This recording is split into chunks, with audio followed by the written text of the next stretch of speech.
I'd like to tip off law enforcement to an even larger child-abusing religious cult. Its leader also has a compound. And this guy not only operates outside the bounds of the law, but he used to be a Nazi and he wears funny hats. Is that supposed to be humor? Well, a lot of people aren't laughing today after those comments by comedian Bill Maher. So why is he refusing to say he's really completely sorry? More question. Last week on Bill Maher's Friday night program over on HBO, he had some extraordinary comments where he was at first talking about that polygamous sect down in Texas, but then it turned into an absolute slam towards 65 million Americans. Listen to this. In fact, whenever a cult leader sets himself up as God's infallible wingman here on Earth, lock away the kids. Which is why I'd like to tip off law enforcement to an even larger child-abusing religious cult. Its leader also has a compound. And this guy not only operates outside the bounds of the law, but he used to be a Nazi and he wears funny hats.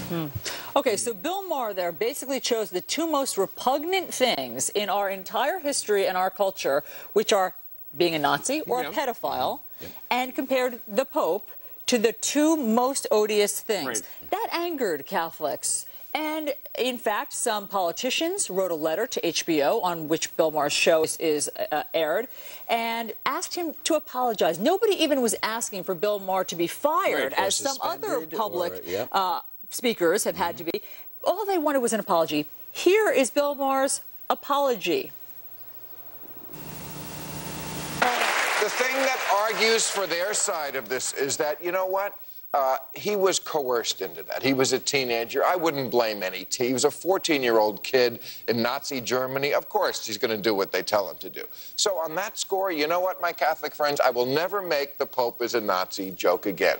Because you're technically right, okay? And also because it distracts from the main points. And the main point I was making was that if the Pope, instead of a religious figure, was the CEO of a chain of nationwide daycare centers, who had thousands of employees who had been caught molesting children and then covering it up, he would have been in jail. Okay, so that was his apology. You think that really is an apology? Come on. He said technically the Pope was not a Nazi. But then he turns around and he makes another slam. And everybody knows there was that problem with pedophilia in the church. But and the Pope is confronting it. Absolutely, they have addressed that. They paid $2 billion in fees. Priests have been convicted. And the Pope hasn't been addressing it through this whole visit. So what is he talking about? But Bill Maher also the week before referred to, and this is the part that really has got me angry, he referred to the Catholic Church as a child-abusing religious cult. He called the Catholic Church a cult.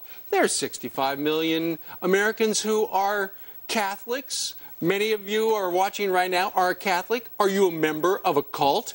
Would you like Bill Maher to apologize to you about calling you a member of a cult? He also said that the Catholic Church, the Bear Stearns of organized pedophilia. Right. Extraordinary. It really is unbelievable. And our email here at Fox and Friends being flooded. Most people, a majority, outraged and angry over this, saying he should be fired, pull the plug. One person here says it's free speech. Jennifer wrote that, but Mike in Houston says it's free speech, but it has consequences. He can't be jailed for it, but he can be fired as well as he should. Sure, I mean, but again, people have been fired for equally as bigoted things as what. Look at Imus. And imagine or if perhaps Bill Maher, less. I mean, of course, you know, this is the exercise that then puts everything into stark relief. Imagine if he had said such bigoted things about any other religion. What would the outcry? Absolutely. From a retired Marine, it said, we Marines are trained to know how to hit them hard. For Maher's comments on TV, I am canceling HBO and boycotting all of HBO's sponsoring advertising. That should get their attention. Cuff 'em and stuff 'em, he writes. I don't know of anybody who's calling for a boycott of HBO, but I just know that so many people want him to apologize. Just apologize. You went over the line. That is what those 6 members of Congress who wrote that letter that was sponsored by Vito Fossella of New York, that's all they're saying. Apologize. Is this going to be enough? Of course not. That wasn't an apology. No. I mean, he said, okay, technically you've got me on a technicality. And then he went on to once again use the pedophile analogy for the Pope, which is grossly inappropriate. Again, the Pope is sitting down with the victims of the terrible abuse for the first time, face to face. He will probably address it within an hour at St. Patrick's, perhaps. Again. Sure. I will never watch that show again. I will never watch that show again. Not even on tape. I'm not. Well, if we have to run the clip again, I'm going to close my eyes, just do this. cover my ears. You know what? I understand. Are you ever going to watch that show again? Email me. Let me know. Friends@foxnews.com. All right. Eric's reading it too. We're all reading the email. Yeah, he is. We also.